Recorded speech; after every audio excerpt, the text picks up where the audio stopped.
Y ahora sí vamos a conversar con Nicolás Solari, él es analista, y le agradecemos mucho este tiempo porque sabemos que bueno, está muy ocupado, tiene muchísimas cosas, por supuesto estos procesos le demandan mucha atención y está conversando acá con nosotros. ¿Qué tal, Nicolás? ¿Cómo estás? ¿Cómo le va? Bienvenido. Buenos días, muchas gracias. Bueno, ¿cuál es tu mirada a lo que está pasando en este momento en Estados Unidos? Ocurrió en algún punto lo que se anunciaba que iba a ser Trump, ¿no? Declararse ganador antes de que termine el recuento de los votos, intentar recurrir a la Corte Suprema de Justicia. ¿Qué análisis podés hacer? Sí, diría que hay algunas cosas que están en los carriles de los que esperábamos y algunas cosas que están sorprendiéndonos, digamos.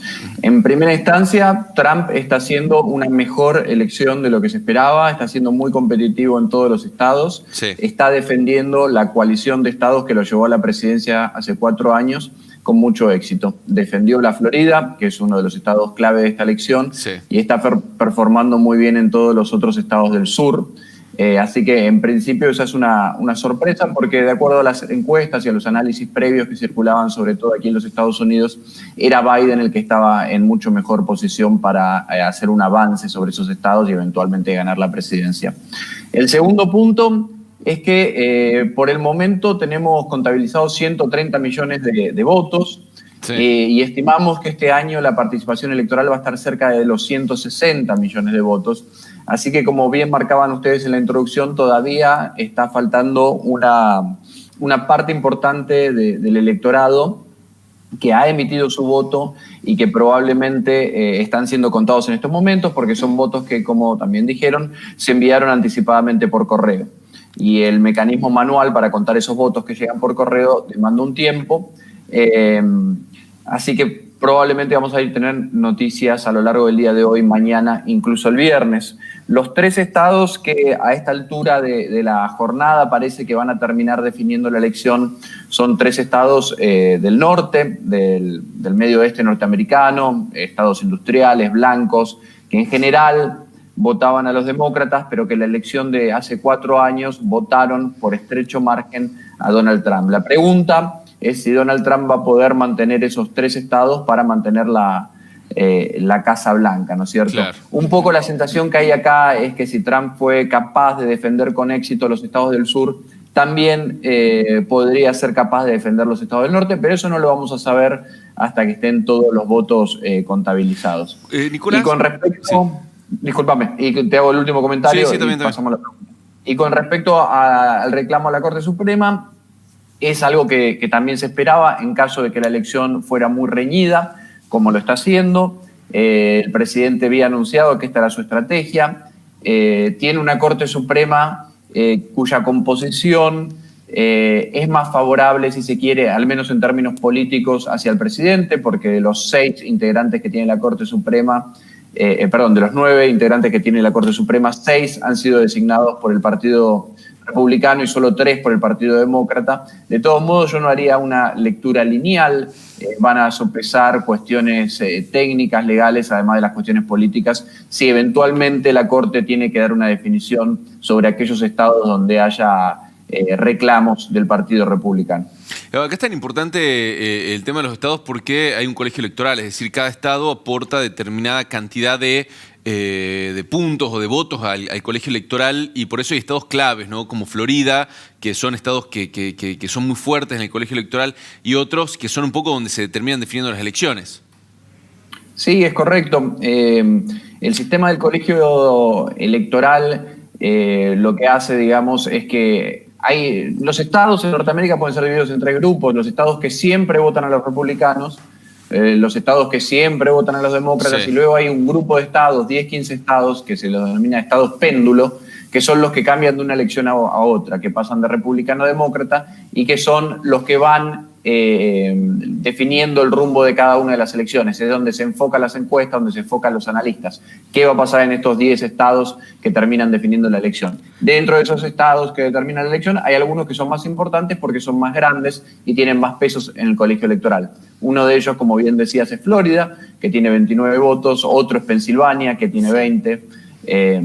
En fin, otros son Wisconsin o Michigan. No siempre los estados péndulos son los mismos, dependen de los tiempos históricos y cómo va evolucionando la política, pero para esta elección y a esta altura los 3 estados péndulos más importantes para ver cómo termina siendo la configuración del colegio electoral son Michigan, Wisconsin y Pensilvania. Nicolás, y los 3 tienen muchos votos por contar todavía. Sí, te quería consultar porque vos mencionabas los sondeos, las especulaciones que se venían haciendo previo a esta elección, y qué podés decir qué análisis haces con respecto, bueno, a lo que se vaticinaba en los resultados y lo que está pasando actualmente, los primeros datos que se van conociendo. Sí, hay una combinación de evaluaciones, me parece. En algunos estados las encuestas estuvieron bien. En el caso de la Florida, por ejemplo, estaban marcando un empate técnico, sí, y el estado se lo está llevando Donald Trump por 3 puntos.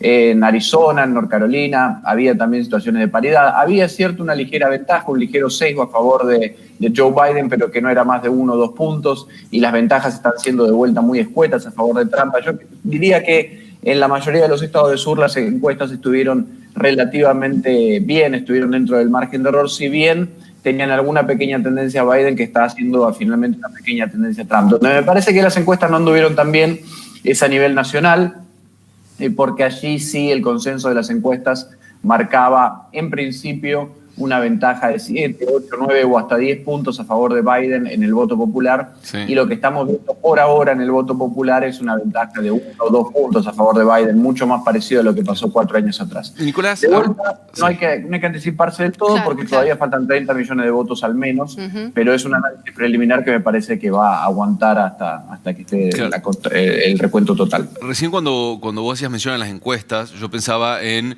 lo que marcó las elecciones anteriores, ¿no? Donde ganó Trump, donde Trump le ganó a Hillary Clinton, y fue un poco la puesta, no sé si en duda, pero sí,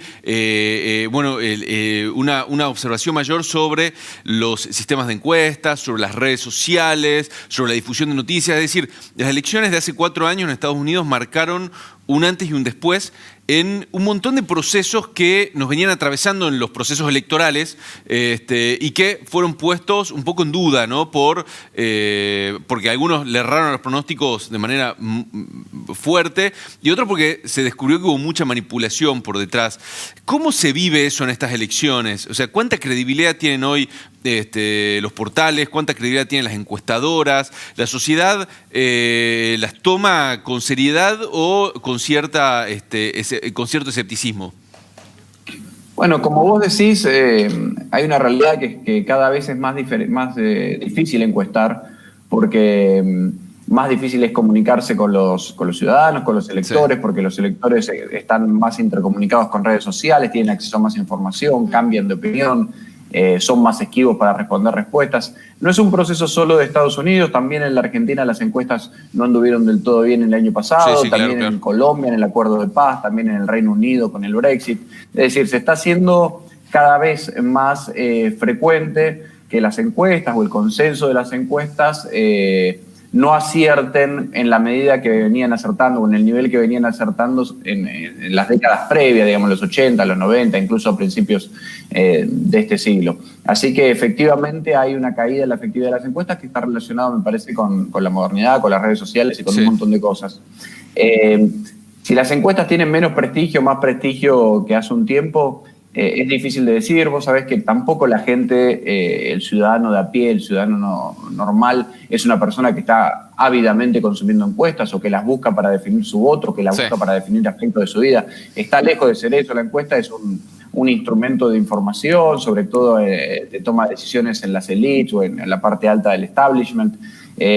No creo que la confianza en las encuestas afecte al ciudadano de a pie, ni que el ciudadano de a pie tome ninguna decisión mirando las encuestas. Me parece que nunca fue así, me parece que no es así ahora tampoco. Nicolás, te quería consultar por último, adelantándonos un poquito y de acuerdo a cuál sea el resultado, gane uno u otro de los candidatos, ¿cuál crees vos que va a ser el impacto en general? Porque esto, como decíamos al principio, es de interés mundial, ¿no? Y las repercusiones seguramente van a sentirse.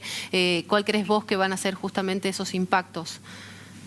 Bueno, me parece que a nivel internacional lo que está un poquito en juego es si se mantiene este nuevo modelo de Estados Unidos, que es el que propone Donald Trump, donde Estados Unidos tiene se resigna, digamos, a ser el líder del mundo occidental, se resigna al multilateralismo y más bien se encierra en sus propias fronteras y tiene una mirada más mercado internista, donde prefiere tener y llevar a cabo relaciones bilaterales con cada uno de sus países del mundo, empleando su poder, su hard power y su soft power.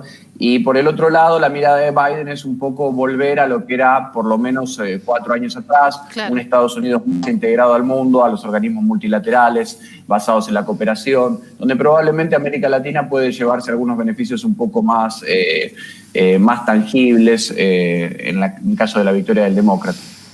Bien, Nicolás. Muchas gracias. Gracias, No, por favor, gracias por el llamado. Que Un estés muy saludo. bien, Hasta Saludos. luego. Bueno, Nicolás Solari es analista político, especialista en política social, y bueno, nos estuvo haciendo una interpretación de lo que está pasando en Estados Unidos, donde todavía hay tanta incertidumbre.